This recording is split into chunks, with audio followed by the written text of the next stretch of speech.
하나님의 말씀입니다. 하나님께 감사드립니다. 네, 참 좋으신 우리 주님의 은혜와 평강이 오늘도 여러분과 함께하길 주님의 이름으로 축원합니다. 아멘. 네, 빼앗긴 들에도 봄은 오는가? 네, 잘 아시죠? 네, 학창 시절에 열심히 아마 암송도 하시고 공부도 하셨을 겁니다. 일제 강점기 참 우리나라 어려울 때 신이상화 선생님께서 이렇게 노래를 했죠. 첫 시작이 지금은 남의 땅 빼앗긴 들에도 봄은 오는가 이렇게 했습니다. 주권을 잃고 또 모든 터전까지 빼앗기고 내일의 소망마저 다 거세당한 그런 시절에 우리 민족이 얼마나 비통하고 또 탄식이 있는 그런 시기였는가, 그 질문을 한 겁니다. 시를 기억하시는 분들은 알겠지만 시가 좀 길긴 한데 곳곳마다 봄을 맞이하기 위해서 이 시인과 우리 민족이 얼마나 안간힘을 썼는가 하는 그런 모습들이, 그 마음이 저에게는 좀 약간 절절히 느껴졌던 것 같습니다.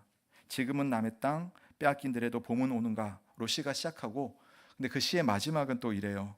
그러나 지금은 들을 빼앗겨 봄조차 빼앗기겠네. 참 마지막에 너무 좀 안타깝습니다. 겨울처럼 꽁꽁 얼어붙은 이 흑암 같은 현실 속에서 과연 우리에게 다시 생명이 약동하는 봄이 올 수 있을까? 이 절절한 외침이 물론 오래전 우리 100년 전의 조선의 이야기였지만 혹시 우리 중에도 그런 마음을 가지고 계시는 분들이 계실 수도 있습니다. 그리고 그뿐만 아니라 더 오래전 2000년 전 이스라엘 백성들의 마음속에도 사실은 이와 같은 마음이 있었을 것 같아요.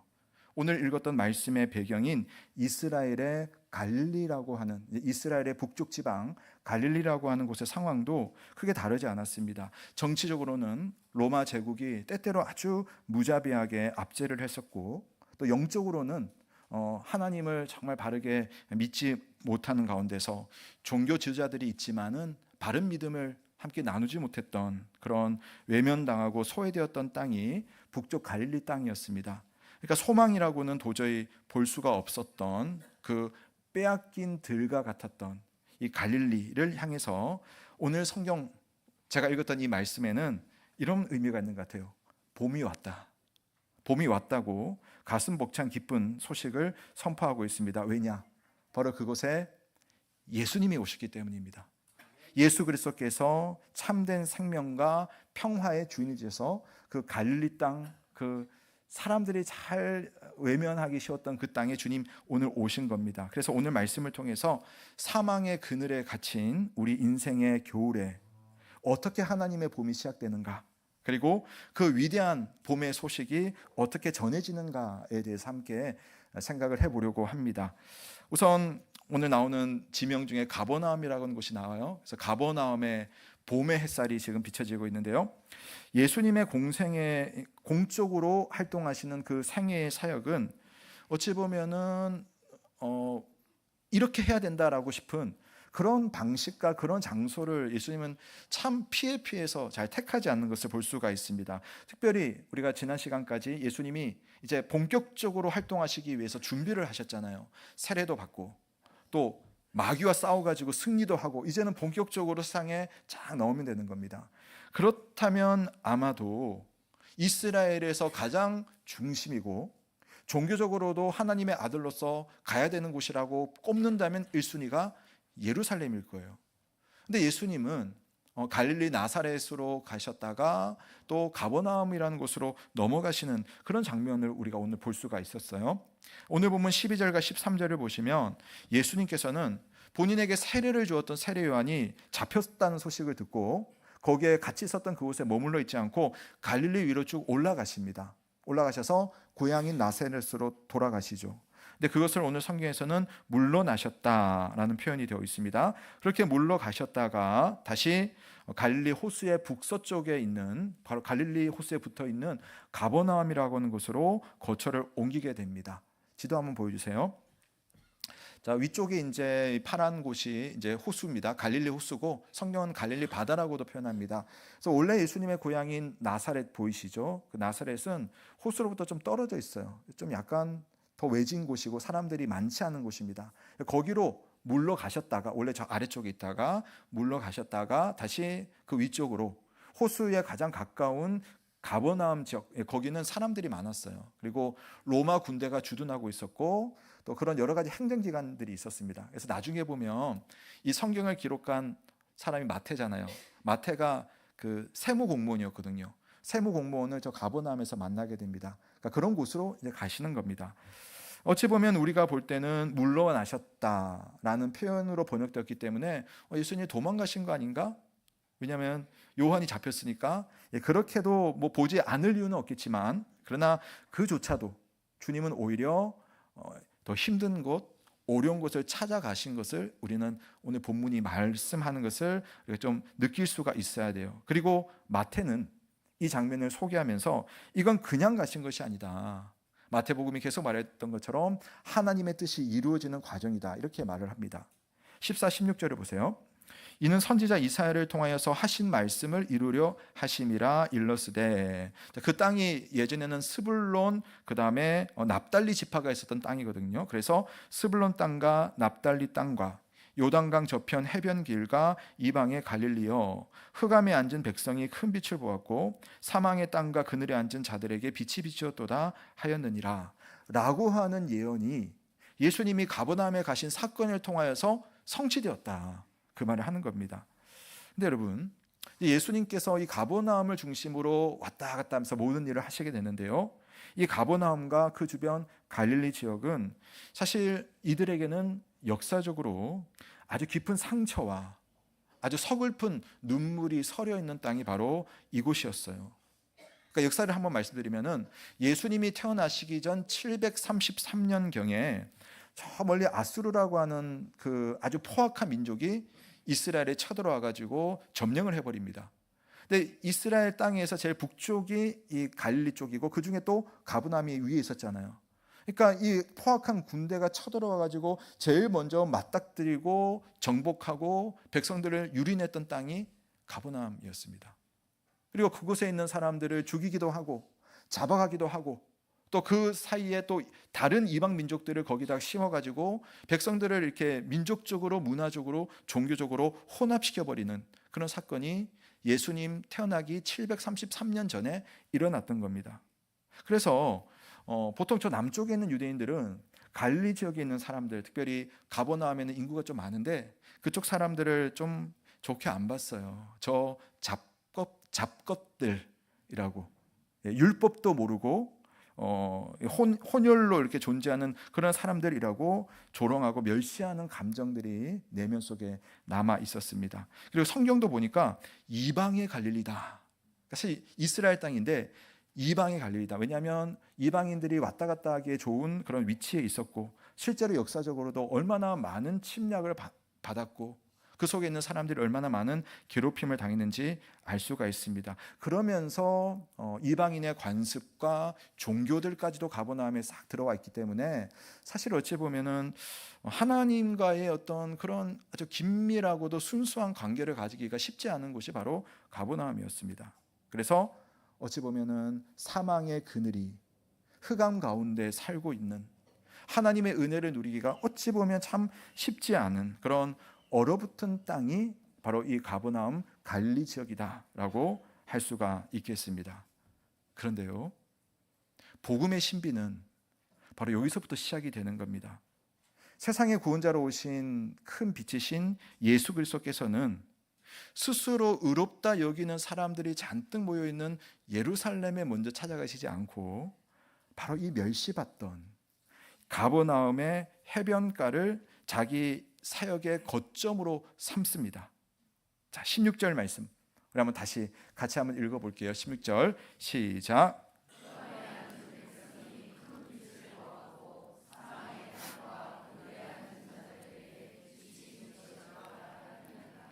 아멘. 예수님에 대한 예언의 말씀입니다. 예수님께서 그 땅에 가셨더니 거기에 어두웠는데 빛이 오게 된 것이다. 이런 밤이 어두울수록 여러분 작은 빛이 있으면은 더 환해지죠. 큰 빛이 오면은 엄청나게 이 어둠에서는 더 표시가 나게 되어 있습니다. 하나님은 빛이 전혀 필요 없는 것이 아니라 빛이 없으면 얼어 죽을 수밖에 없는 가장 춥고 어두운 한 구석을 찾아가십니다. 그러니까 예수님은 죄인이라고 손가락질을 받고 삶의 무거움에 짓눌려서 신음하던 가버나움 한복판으로 의도적으로 뚫고 들어가신 겁니다. 갈릴리라고 하는 이 지역의 어떤 취약성과 그 개방성으로 인해서 일어났던 여러 가지 문제들, 그런 이들에게 예수님께서 찾아가셔서 어쩌면 자기들이 어떤 어둠 속에 있는지도 알지 못하는 사람들에게 가장 절망적인 빼앗긴 들판에 하늘의 위대한 봄의 햇살을 그분의 오심으로써 비춰주시는 겁니다. 그리고 예수님께서 거기서 이제 그 빛을 보이시기 위해서 하신 일들이 있어요. 23절부터 25절에 그 내용을 보여줍니다. 좀 길어서 제가 한번 읽어드릴게요.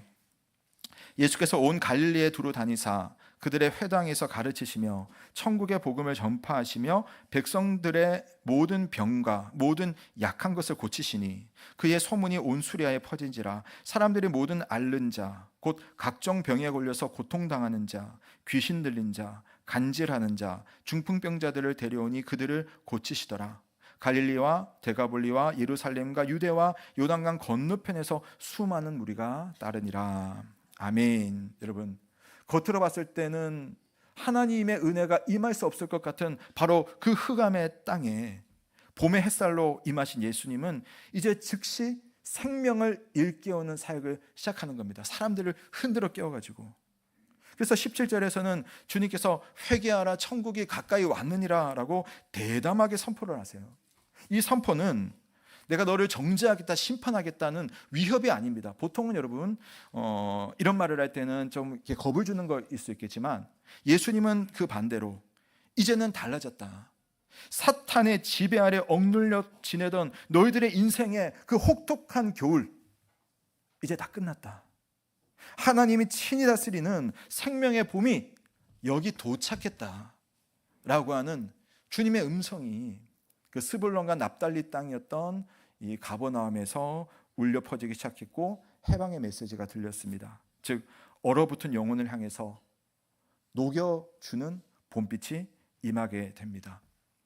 이 본문 23절은 가버나움에서 자리를 잡으신 예수님께서 크게 세 가지 일을 했다는 것을 말해주고 있습니다. 첫 번째는 회당에서 가르치셨고, 두 번째는 천국의 복음을 전파하셨고, 또 모든 병과 약한 것들이 있는 사람들을 만나셔서 그것을 다 고쳐주시는 그런 일들을 하셨습니다. 첫 번째로 주님은 전파하셨어요. 전파. 여러분, 전파한다는 게 뭐겠습니까? 사람들이 지금 위험이 닥쳤어요. 근데 그걸 알아야지 대피를 할 수 있잖아요. 반대로 이제 승리가 이루어졌어요. 이제 모든 전쟁이 끝이 났어요. 근데 그걸 알지 못하면 그냥 두려움에 벌벌 떨 수가 있는 겁니다. 그래서 전쟁을 할 때는 이 전령사들이 가서 전쟁이 일어났다고, 때로는 우리가 승리했다고 그렇게 선포하면서 사람들의 마음을 준비를 시키는 겁니다.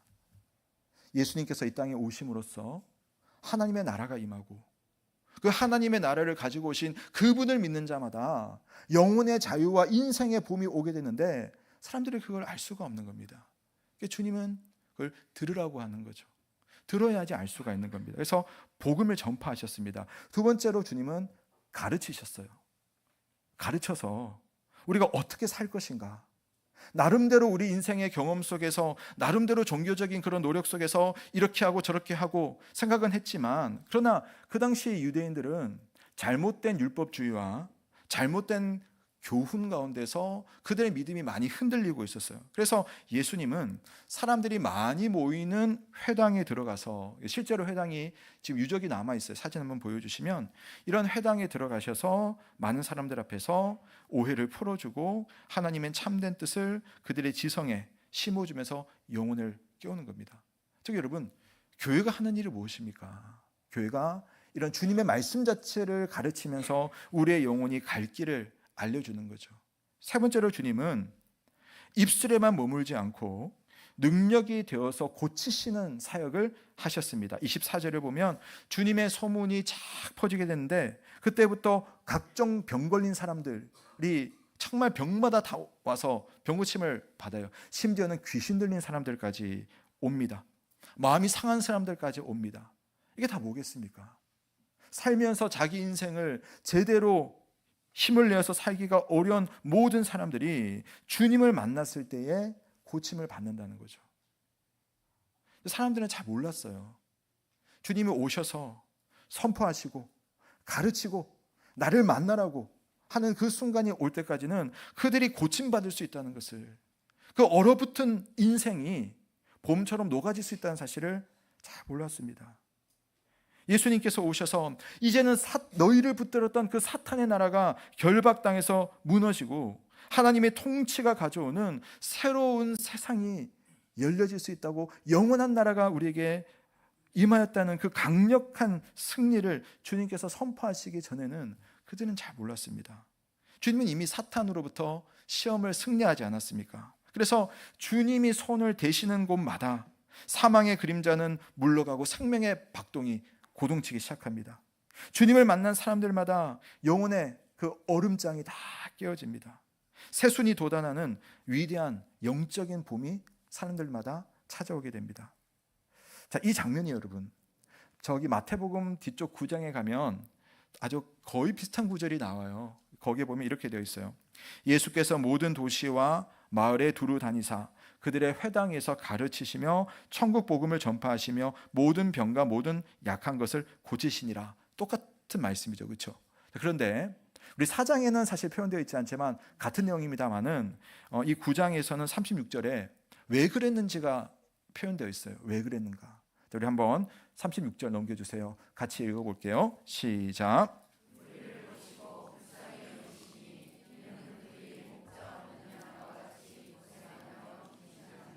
아멘. 왜 사람들에게, 특별히 얼어붙은 그 땅에 주님이 찾아가셨고 그들에게 이제는 너희들이 참된 자유가 왔다는 것을 선포하시고 가르쳐 주시고 나를 만나서 치유받게 하시는가? 그 이유가 보니까 우리를 불쌍히 여기시는 그 하나님의 마음, 목자 없는 양처럼 그냥 자기 생각으로만 살아가는 그 삶을 고쳐주시기 원하시며 그들을 안타까워하는 주님의 마음이 있기에 주님은 그 가버나움으로 가셨다는 것을 말해주고 있습니다. 여러분, 이런 일들이 다시 한번 어디에서 일어나고 있습니까? 한마디로 하나님의 은혜가 임하지 않을 것 같은 그곳에서 일어나잖아요. 스스로 종교적인 사람이어서 나는 의롭다고 여기는 그 유대인들이 손가락질하면서 외면하고 너희들은 죄인이야, 그렇게 하고도 살겠어라고 그렇게 손가락질 받는 그곳에 주님은 일부러 찾아가셔서 그들을 섬기시고 돌보시고 살려주셨습니다. 왜냐하면 주님은 그런 사람들을 불쌍히 여기시고 그들 곁에 계시길 원하시는 분이기 때문입니다. 바로 예수님께서 저나 여러분을 보실 때의 마음일 것이며 여러분 곁에 계시는 다른 성도들을 볼 때의 마음입니다. 여러분, 주님의 봄은 이렇게 우리를 바라보시는 주님의 마음으로부터 시작된다는 사실을 잊으면 안 되겠습니다. 어제 우리 교회가 토요일이었잖아요. 아침부터 저녁까지 교회가 너무너무 좀 바쁘고 분주했어요. 좋은 의미로. 아침에 우리 기도회 하고 나니까 밑에 1층에 지하에 내려갔더니 오늘 식사 준비하느라고 우리 전도회원들 열심히 또 이렇게 하시고, 또 오전 되니까 우리 전도대가 붕어빵을 구워가지고 붕어빵 나눠준다고 막 나가시고, 또 그 새가족 교육하는 시간들에 또 새가족들 또 여러 명 오셨더라고요. 새가족 교육도 받으시고, 또 저녁 때 또 낮에는 우리 찬양팀 모여가지고 찬양 연습하고, 저녁 때니까 또 우리 중고등부 아이들이 또 찬양 연습하면서 찬양 준비하더라고요. 제가 이제 그런 되게 바쁜 그런 일정 속에서 지나가다가 보니까 2층 가니까 또 초등학생들도 바쁘더라고요. 사진 한번 보여주세요. 제가 이것만 사진 찍었는데 초등학생들이 우리 김신대 목사님 만나가지고 초등학교도 생명의 삶을 해요. 생명의 삶을 열심히 하는데 제가 밖에 제 방에 있는데 애들 소리가 다 들려요. 막 어찌나 대답을 잘하는지 너무너무 예뻤습니다. 여러분, 저는 그런 느낌이 들었어요. 주님이 각각의 사람을 찾아가신다. 여러 가지 방법으로. 그런 생각이 들었습니다. 그리고 보시다시피 주님은 그 일을 혼자 하시지 않아요. 함께 읽지는 않았지만 예수님의 봄이 임할 때에 이 봄은 먼저 주님의 제자들을 찾아가셨어요. 그 중간에 읽지 않은 말씀입니다. 제자들과 함께 하셨습니다. 더 나아가서 제자들이 주님의 봄을 함께 이루는 일에 동참을 하게 됩니다. 즉 예수님이라는 농부뿐만 아니라 예수님을 닮은 다른 농부들이 함께 봄을 퍼뜨리는 일들이 일어나게 된다는 겁니다. 제가 읽었던 말씀 사이에 보면 18절과 22절 말씀이 있죠. 거기 보면 여러분 잘 아시는 장면입니다. 의도적으로 읽지 않았어요. 주님의 제자로서 베드로, 안드레, 야고보, 요한이 부름을 받습니다. 사실 이 사람들은 평범하고 투박한 사람들이었어요. 근데 그들을 주님이 부르신 겁니다. 내가 너희를 사람 낚는 어부가 되게 할 것이다. 나와 함께 얼어붙은 땅에 봄을 가지고 가자. 그런 느낌이었을 것 같아요. 근데 제자들의 반응이 참 저는 감명이 깊은데요. 20절 22절 말씀에 보시면 그들이 곧 그물을 버려두고 예수를 따르니라. 또 22절에 보니까 그들이 곧 배와 아버지를 버려두고 예수를 따르니라. 오해하지 마십시오. 이 사람들을 그냥 뭐 다 팽개치고 또는 이제 아버지랑 저는 이제 끝났습니다, 이런 의미가 아니에요. 이때의 장면을 더 강조한 것인데, 실제로 곧이라고 하는 이 표현은 우리가 번역으로는 곧이고 헬라어로도 이 구절이 딱 이렇게 성경에 박혀 있습니다. 여기서 그물을 버렸다, 아버지를 내버려 두었다라고 하는 것은 단순히 직업을 바꾸었다, 관계를 끊었다, 이런 말이 아니에요. 이건 뭐냐면은 삶의 방식을 바꾸기로 결정했다는 말입니다. 예전과는 다른 삶을 살겠다.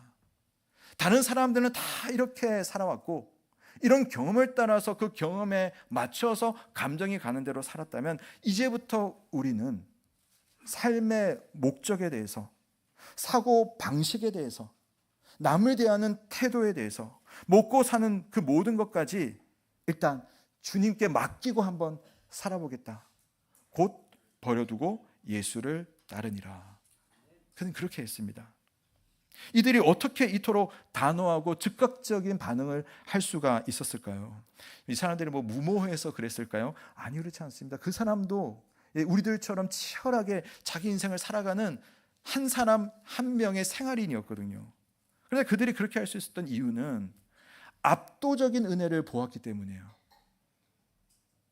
내 삶에 내려오는 그 압도적인 하나님의 은혜, 예수 그리스도를 만나는 사람들에게 일어나는 그 압도적인 삶의 변화를 보았고 경험했기 때문입니다. 황폐하고 어둡기만 했던 자신들의 삶에 뚫고 들어온 그 빛이 얼마나 강력한 빛인지를 그들이 알았고, 알았다면 나 저 빛 따라갈래 했던 겁니다. 근데 마침 그분이 오셔가지고 나를 따라오라고까지 말씀하시니 따라가지 않을 이유가 없었던 거죠. 예수님과 함께라면 내 인생의 기나긴 겨울도 끝이 나고 찬란한 봄이 만개할 것을 영혼 깊은 곳에서 직감했기 때문입니다. 물론 과정 속에는 여러 일들이 있겠지만 그분을 따라가면 반드시 임할 그 결과를 기대했던 것입니다. 19세기 말 서양 사람들의 눈에 비친 우리 조선은 전 세계에서 가장 가난하고 소외된, 또 소망이 없는 그런 나라였습니다. 그 당시 불과 100여 년 전이니까요. 전염병이 창궐하고 사람들이 길거리에서 죽어나가고, 또 얼마나 깊은 그런 미신에 쌓여 있었습니까? 양반과 상놈 반상을 나눠서 가혹한 신분제 억압 아래에 어떤 사람들이 이름도 없이 그냥 그렇게 걸핏하며 매맞으면서 그렇게 죽어가는 그런 시대였습니다. 영적으로 보자면 2000년 전에 이 갈릴리보다도 훨씬 더 짙은 흑암에 갇혀 있었던 얼어붙은 땅이 아니었을까라고 감히 한번 생각을 해봅니다. 그런데 그 절망의 땅에 구원의 큰 빛이 비추기 시작합니다. 바로 1세기 갈릴리 해변에서 그물을 버리고 주님을 따랐던 어부들처럼 나를 따르라는 그 부르심에 즉각적으로 응답해서 자기 그물을 버려두고 따랐던 그 제자들처럼 기꺼이 한 번도 가본 적 없을 뿐 아니라 들어본 적도 없었던 그 땅을 향해서 기꺼이 오셨던 선교사들이 계셨기 때문입니다. 여러분, 이름만 대도 아시는 언더우드, 아펜젤러, 에비슨, 윌리엄 홀 같은 초창기 선교사들, 그들은 사실 다 학력이 높고 집안이 좋은 사람들이었어요. 근데 그 풍요롭고 보장된 안락한 생활과 미래를 다 내려놓고 즉시 하나님의 부르심 앞에서 사랑하는 가족과 고향이라는 자신들의 배와 그물을 기꺼이 버려두고 이름조차 들어보지 않은 그 낯선 땅으로 생명 걸고 들어왔어요. 아시다시피 조선에 들어와서 사랑하는 그 꼬마 아이들을 풍토병으로 잃고 본인들도 걸핏하면 잡혀 들어가서 고생도 하기도 하고 위협도 당하고 그런 어떤 어려움 속에 있었던 그 사람들 아닙니까? 근데 그들이 이 척박한 땅에 들어와서 한 일이 무엇입니까? 참 신기하죠? 23절에서 주님 말씀하셨던 그 일을 고스란히 합니다. 목숨을 걸고 생명의 천국의 복음을 전파합니다. 배제 학당과 이어 학당 같은 학교들을 세워서 배움의 기회가 없었던 백성들을 가르치고 일깨웠습니다. 세브란스 병원과 같은 병원을 세워서 콜레라나 또 나병으로 고통받고 죽어가는 이들의 육신을 주님의 마음으로 치유하셨습니다. 제가 오늘 설교를 준비하면서 제목이 보험과 관련되어 있잖아요. 근데 제가 오늘 들어오기 전에 딱 떠오르는 한 사람이 있었어요. 그 사람 이야기 좀 드릴게요. 그 시대에 살았던 백정입니다. 한 백정이 살았는데 이 사람이 콜레라에 걸려가지고 죽게 된 겁니다. 죽게 되었는데 자기 아들이 한 학교에 다니고 있었어요. 근데 그 당시만 해도 150년 전에 백정은 다닐 수 있는 학교가 없었어요. 그런데 아들이 너무 안타까운 마음에 그 아버지가 그 백정이 수소문하다 보니까 외국인 선교사 토마스 모어라고 하는 선교사가 하는 학교가 주일 학교가 있는 거예요. 애를 거기 학교라고 보낸 겁니다. 애가 열심히 다녔어요. 근데 이제 아버지가 콜레라로 죽게 되었으니까 애가 뭐 했겠어요? 어디 도움 구할 데가 없어서 선교사님께 불이 나게 뛰어나가지고 저 아버지 죽게 되었어요. 도와주세요. 그랬더니 모 선교사님이 절친한 친구 의사 선교사를 찾아갑니다. 에비슨이라고 하는, 여러분 잘 아시는 제중원을 만드신 분입니다. 그분은 그 당시 고종 황제의 주치의였어요. 여러분 조선시대에 황제를 이렇게 하는 어이가 어떻게 일반 백성에게, 그것도 백정에게 갈 수가 있겠습니까? 그런데 모의 이야기를 듣고 에비스는 지체하지 않고 왕진 가방을 다 싸가지고 백정이 사는 동네 그 백정이 집에 들어갔어요. 거기서 정말 정성을 다해서 며칠 동안 이 사람을 치료합니다. 그리고 낫게 됩니다. 얼마나 감격했겠어요. 백정을 살펴주는 왕의 의사, 얼마나 멋집니까? 그래서 이 사람이 아들 따라 교회를 가기 시작합니다. 토마스 모어가 섬기는 그 교회에 가서 예수님을 믿기 시작합니다. 예수 믿는 가운데 선교사님께서 이 백정에게, 그냥 박씨였거든요, 이 박씨에게 이름을 붙여줘요. 그 이름이 뭐냐면은 성춘입니다. 박성춘. 한자 여러분 아시겠어요? 이룰 성자에다가 봄춘자입니다. 이 사람의 삶에 봄이 오게 됩니다. 정말 예수 그리스도를 위해서 온 그들을 통하여서 봄을 맞이하게 됩니다. 참 재밌는 것은 이 박성춘이 나중에는요 신분 철폐 운동을 일으켜가지고 정말 우리 조선에 아주 견고했던 그 진이 조금씩 무너지게 됩니다. 그리고 그 아들, 역시 백정의 인생을 기다리고 있는 그 아들은 나중에 한국인 최초로 서양 의학을 공부한 서양 1호 의사가 됩니다. 누구를 통해서? 예수 그리스도, 그분의 봄을 같이 가지고 온 선교사들을 통해서 그런 일들이 일어난 것입니다.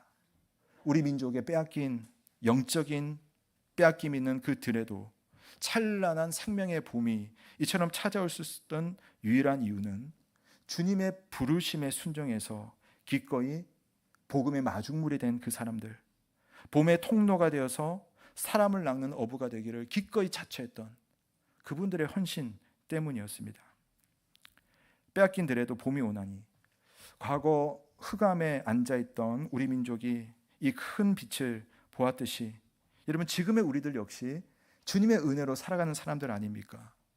주님께서 친히 여러분의 삶의 가버나움에 오늘도 찾아오신다는 사실을 믿으시기를 바랍니다. 그분을 받아들일 때, 그분의 선포를 들을 때, 그분의 가르침 앞에 그동안의 나의 삶의 모든 것들을 겸손히 내려놓고 그 가르침을 받을 때에 그분이 내 삶에 고쳐주시고자 하시는 그 환부를, 그 마음을, 그 육신을, 내 속에 있는 그 더러운 죄악들을 주님께 맡겨드릴 때 주께서 기꺼이 그 모든 것을 고치시고 우리의 삶에 봄을 주실 것을 믿으시길 바랍니다. 그러므로 여러분 그렇게 고침받을 뿐 아니라 주님의 목소리를 한번 들어보십시오. 나는 일부러 가버나움으로 갔단다. 내 선교사들은 일부러 너희 조선으로 갔단다.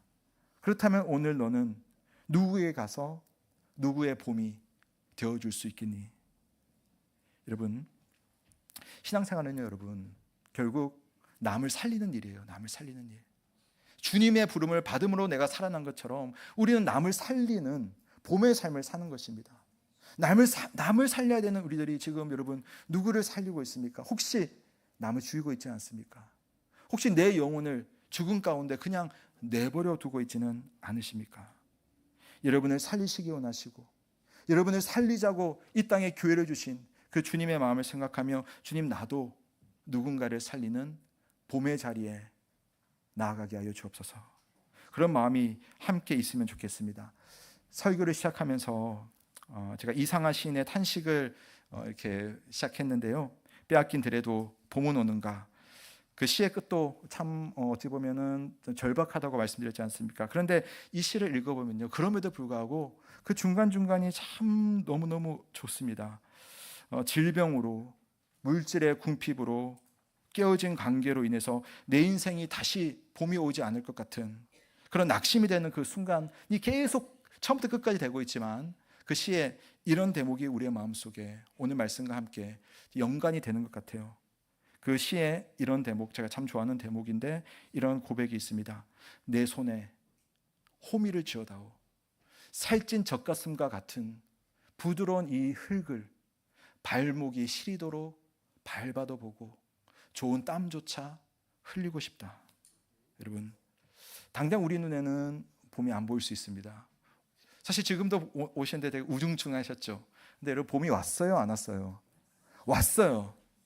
우중충할 뿐이지 봄은 왔고, 조금 견디시면 따뜻한 봄과 벚꽃이 얼마나 또 만개하겠습니까? 그게 여러분 우리의 곁에 와 있는 봄입니다. 예수 그리스도의 복음, 그 복음이 주는 봄과 하나님의 은혜가 이미 우리에게 있기 때문에 그분이 선포하시는 말씀을 들으시고, 그분이 가르치는 삶을 살고자 하시고, 그분이 고쳐주시는 그 모든 시간마다 내 삶을 맡겨드리고 고치실 뿐 아니라 나 역시 누군가의 봄이 되어서 그의 인생을 고치고 살리는 일에 함께 동참하시는 저와 여러분 되시길 주님의 이름으로 축원합니다. 우리 한번 같이 기도하면 좋겠습니다. 혹시 여러분 지금 여러분은 얼어붙은 땅 같은 흑암 같은 삶을 살고 있다고 여기십니까? 내가 아직 듣지 못해서, 받아들이지 못해서 그렇지 이미 여러분의 삶 가운데 봄이 와 계십니다. 바로 예수 그리스도, 그분이 여러분 곁에 계시기 때문입니다. 그러므로 귀를 열고 마음을 열어서, 주님, 내가 내 삶이 이렇게 춥고 얼어붙은 땅이지만 주께서 이 땅을 부드럽게 하여 주시고 또 열매를 맺도록 인도하여 주옵소서. 자신을 놓고 한번 기도합시다. 더 나아가서, 주님, 저도 주님처럼 누군가에게 봄이 되는 삶을 살 수 있도록 저를 사용하여 주옵소서. 주님의 그 뜻에 동참하는 인생이 되게 하여 주옵소서. 죽이는 삶이 아니라 살리는 삶을 살게 하여 주옵소서. 함께 기도하며 주님의 은혜를 구하시겠습니다. 기도하겠습니다. 살아계신 하나님,